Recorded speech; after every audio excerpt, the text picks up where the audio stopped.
Uh, I used to visit the Chico State University campus occasionally, mostly the free speech area where I registered voters.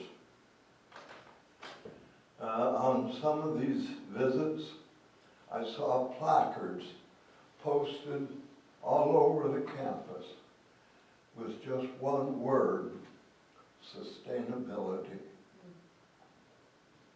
An activist professor had inspired students to promote a sustainable environment by implementing the measures that make our lives environmentally sustainable, such as recycling, saving water, all the things that we do to sustain the earth.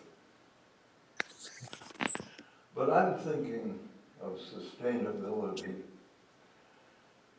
in our personal lives, how we can sustain ourselves in the way that we live. As most of you know, I've read some books by Deepak Chopra, who has many wonderful ideas about how to sustain our minds and our bodies. The first book I read by Dr. Chopra is titled Quantum Healing. Quantum physics is the study of the physics of small particles, which Einstein wrote about. Chopra writes in Quantum Healing about healing at the cellular level. He claims that each one of our trillions of cells has its own intelligence. So when I sit down to my breakfast each morning, I have about 20 reclosable bags of nuts, fruits, seeds, and vegetables. First of all, I ingest a dozen or so nutritional supplements, those pills, vitamins, that kind of thing. As I swallow each one, I visualize my body's cells latching on to each food or pill and sending it on its path to its proper destination. Cranberries and pumpkin seeds go to the urinary tract. Carrots and spinach go to my eyes. Blueberries to cells throughout the body. Fish oil to the brain. Milk thistle to the liver. Glucosamine to my joints and connective tissues, and Super B vitamin complex to my nervous system. With my evening meal comes another group of supplements, including ginkgo biloba and niacinamide for brain function. One of our members here at Unity told me that ginkgo had helped her memory when she was becoming forgetful. A friend in Chico, Beverly Braden, with her husband, published a monthly political newspaper, which I helped to distribute, so I got to know the Bradens quite well. But Beverly was going blind with macular degeneration. Someone told her to eat spinach, so she started eating a lot of spinach.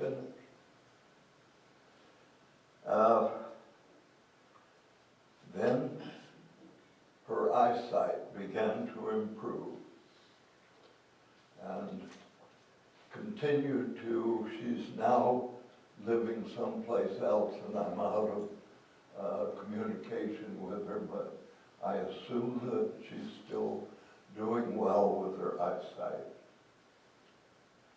Since I had been diagnosed with the same affliction, I also began eating spinach, and my macular degeneration did not advance very rapidly. It was just mostly in my left eye, and over the years has not proceeded too much, although my last examination said I did have a little in my right eye, but I can't discern that from, you use an Amsler grid, for those of you who have that trouble, to see what the aberrations are, and I can't get that in my right eye, so I'm assuming that my vision has not deteriorated very much.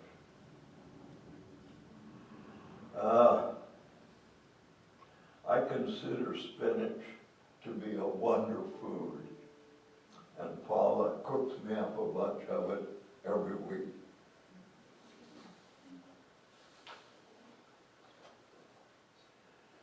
I once had lunch at the Chester Senior. That's hot. Yeah. I once had lunch at the Chester Senior Center with a house painter named Swearingen. In our conversation, he told me if you eat cherries, you'll never get gout. Well, some way, I had thought about gout in the same category somewhat as rheumatoid arthritis. And my mother had very severe rheumatoid arthritis, so badly that the last few years of her life, she couldn't even feed herself with her hands. It was just a pretty bad thing that she went through for years, all over her body. So when I started getting a little rheumatoid arthritis in my right thumb, some way I just thought maybe cherries can help this. And so I started eating cherries or drinking cherry juice, and some way or other, I've never had any rheumatoid arthritis. I can still feel it a little bit in my right thumb, but it's never advanced. So I think about cherries and I eat them as much as I can. As people age chronologically, they are usually guided more and more by habit. So my idea is to kind of try to make my habits work for me. And so that's where I start doing a lot of exercises every morning, and about half those exercises in the evening.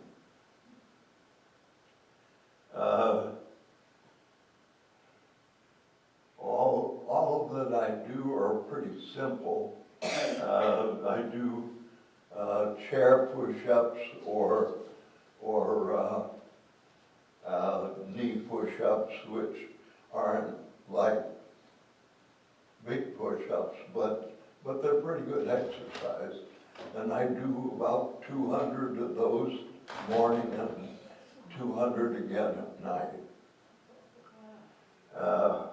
I also do various neck and back exercises. Shoulders, I've compromised both shoulders, injured both shoulders, so So I have a lot of loose stuff in there, but the push-ups help that a lot. And so about 200 push-ups and in all. And so once I was describing all of my exercises to my doctor, and she said, "You're not getting enough aerobics." And so then I recall that that in the past I had been out on the road running at least a mile every morning. And so I thought, well, I don't want to be out on the road anymore. So I just started jogging around in my house. And so every morning now I do 1,000 jogs. I count them out as I do the jogging, and gets me puffing pretty good. So I think it's helping a lot, and I think that jogging that I do, those 1,000 jogs, I don't jog at night in the evening. I just do that in the morning, but that really gets me breathing. And I just read an article in the paper yesterday that said even mild exercise can help brain function in older people. And so I think it helps the brain as well as helping the body. Some years ago, when statin drugs became popular for dealing with cholesterol problems, my cardiologist, Dr. Marcia Moore in Chico, wrote me a prescription for one of her favorite statins. I filled the prescription and started taking the statin, but right away my joints started feeling bad from taking, so I just quit taking the statin that she had prescribed for me. Made her kind of mad, but you have to kind of look out for your own body. But I thought I ought to be taking something. So I started taking a low-dose aspirin, 82 milligrams of aspirin. And so I did that. Over the years, I took that regular aspirin tablet. But a couple of years ago, I started passing nothing but blood out of my intestine. And so Paula arranged to visit for a colonoscopy, but meanwhile I quit taking that aspirin tablet, and in 2 days' time I was back to normal. I wasn't passing blood anymore. So that was, and then by the time the colonoscopy was performed, it was entirely normal. So I figured certainly just quit taking the aspirin was the thing that caused me to be back to normal. Deepak Chopra writes that the lining of one's stomach can replace itself in 3 days. And I think that's about what happened to me when I quit taking the aspirin.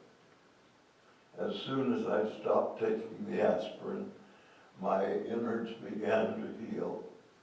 And such is the healing power of our bodies, according to Dr. Chopra. if we know the right foods, exercises, and spiritual practice. I've read 2 of Dr. Chopra's books, Quantum Healing and Grow Younger, Live Longer, and am currently reading his book, Ageless Body, Timeless Mind. I also take a few health publications that give good advice. I take Consumer Reports on Health and one called Nutrition Action, and a third called Worst Pills, Best Pills, by a fellow named Sidney Wolfe, who, when the Food and Drug Administration okays some kind of a prescription drug, he'll analyze that and see if there are any side effects, see if there are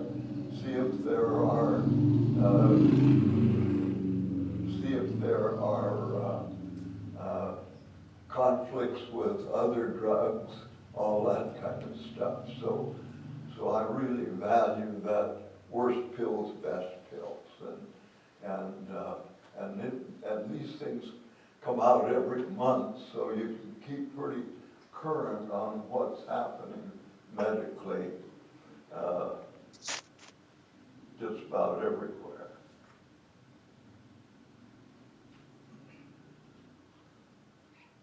Beginning in my senior year at the University of Montana, I began having what I called spells, which began with visual aberrations, then continued to circulatory numbness. Then I kind of lost the power of speech.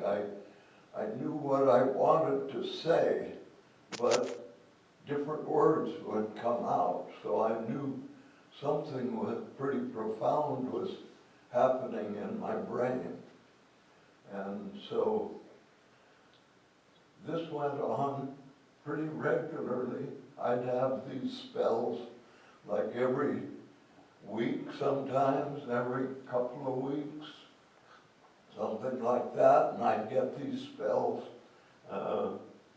and go through. It took about 45 minutes for them to pass, for all these symptoms, and then I'd end up with a serious headache.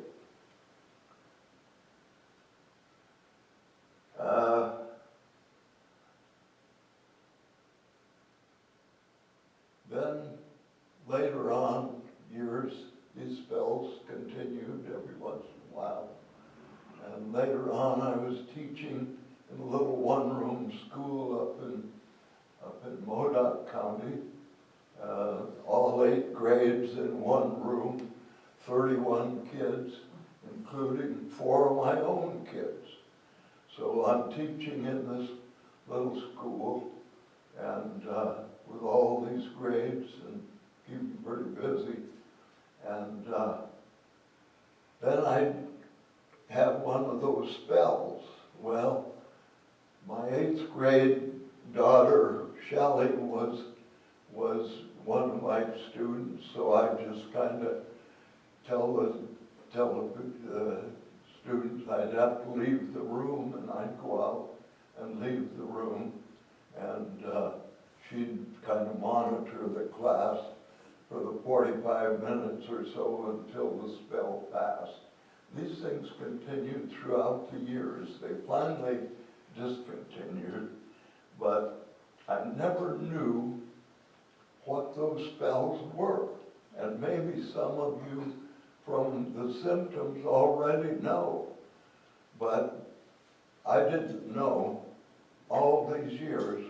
And then I read in a newspaper the exact symptoms that I went through, and it called it a migraine attack. And so you get your sources from any place that you can. Sometimes just a newspaper article. That's how I found out what those spells were. I've found other sources of information, but mostly just talking to friends, some right here in Unity. I already mentioned someone here regaining mental sharpness with Ginkgo biloba. A fellow student at an ALI class in Chico told me of the effectiveness of niacinamide in dealing with Alzheimer's. He said that all scientists had induced Alzheimer's in mice and then fed them niacinamide, which is also known as B3 vitamin, and the Alzheimer's was reversed in the mice with niacinamide. So now I take 1,000 milligrams of niacinamide every day, keep me sharp as I can get. Okay. Collectively, our knowledge is unending because we've all had many experiences. All we have to do is share our knowledge of what we do for ourselves, and that makes us all healthier. On a Thanksgiving morning in 1974, while living and teaching in Susanville, I awoke at 2 a.m. to a dull throbbing pain in the left side of my chest. I got out of bed and I began just pacing in the dark through the house. As the early hours passed, the dull, massive pain worked its way across my chest. At 7 a.m., I woke my wife, Lee, and told her about the pain. We drove across town to the community hospital and found a sleepy-eyed Mr. Chapman at the front desk. When he seemed indecisive, Lee, a no-nonsense person, cut him off short and told him to get me into intensive care immediately, which he did. I was there in intensive care for 10 days and maybe a little longer in the hospital. I don't remember very much about those 10 days at all.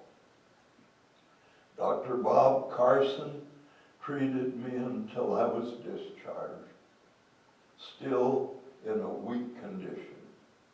Dr. Carson, who became my regular doctor and my friend, checked me out regularly while I convalesced at home. By early January, I was back in my classroom, still weak but apparently healed. In 6 months, Dr. Carson had me checked out by Dr. Harvey Matlock at Sutter Hospital in Sacramento, who pronounced me fully recovered. In those times, it was before any open heart surgery or any surgery to help heart attack victims. So I guess they just gave you blood thinners and you either lived or you died. So if you make it, you're doing well.